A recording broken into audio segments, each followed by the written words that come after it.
viina? Helvettiä sä oikein ajattelet. Kerro! Piiva.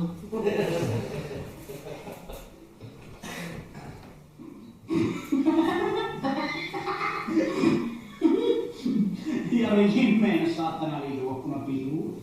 Joo, en malta.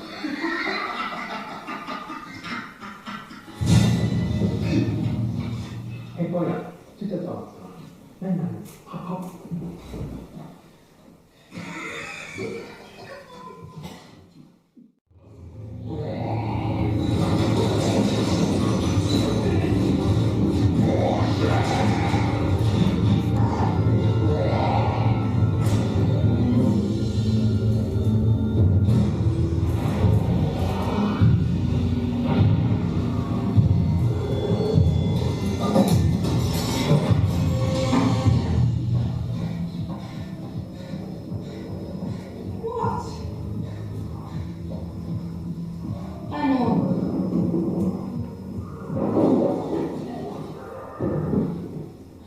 What's going on downstairs?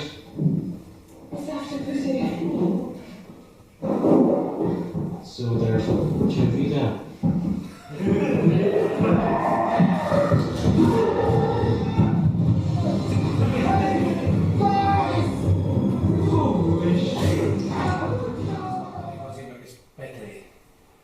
Se tuli Timo Vuorensolan kautta, kun hän oli tuottajan tuttuja, niin Timohan teki, eli Aronskaa-ohjaaja, niin teki musavideon silloin Petrille joskus. Niin, sitä Niin, hänellä oli yhteisesti juttu. Lähti mukaan sitten. Mistä tää idea? Pitääkö pitää aina? Joo. Joo, tässä tulee ymäristä. Mä en tiedä, onko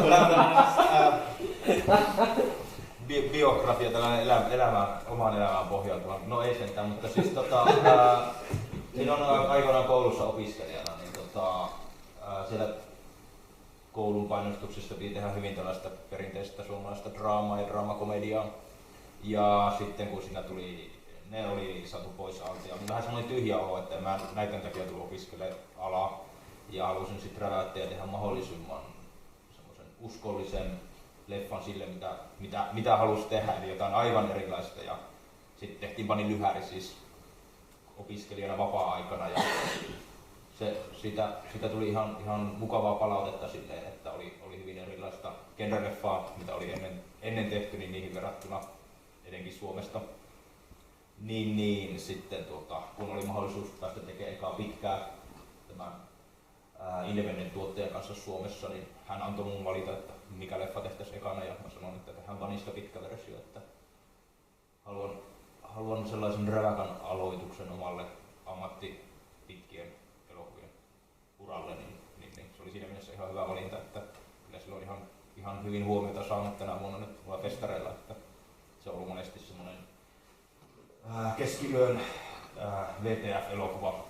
Monesti festarilla on semmoinen slotti varattu semmoiselle jollekin ihan crazymälle leffalle. Niin tämä vuosi on ollut siinä mielessä Vanin kannalta hyvä, että niitä leffoja ei ole tänä vuonna tullut niin montaa uusia sellaisia, niin Vanille on ollut ihan okosti tilaa tuommoisessa yhteydessä.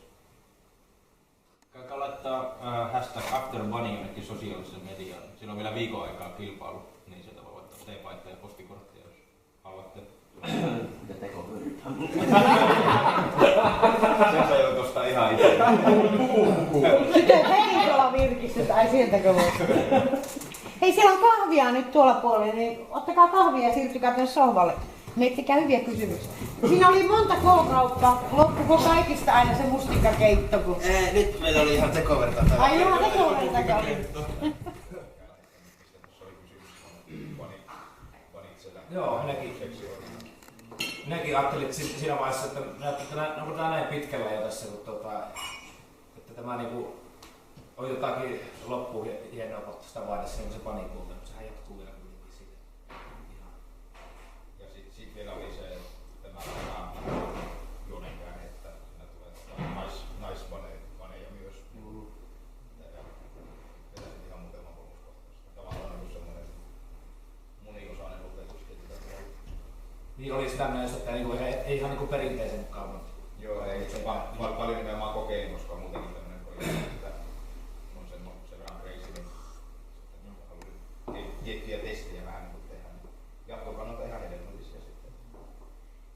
menitte sen poliisiautokohtaukseen sinne rotkoon, niin pikkusaapilla vai oikealla? Oikealla.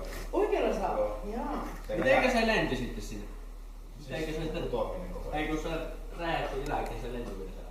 Joo, se oli tietokonetta kokonaan. Joo. Aina. Kyllähän se näkyy siitä. Mä katsoin, että heet on kyllä noin impon. Se oli niin kuin, suurin digitehoste, mikä leffassa oli. Ei ollut muita niin vaativia. Mä ajattelin ihan, että se on tehty tuolla pikkuautolla ja sitten näin. Se oli tarkoitus, että se vähän niin kuin enemmän ottaisi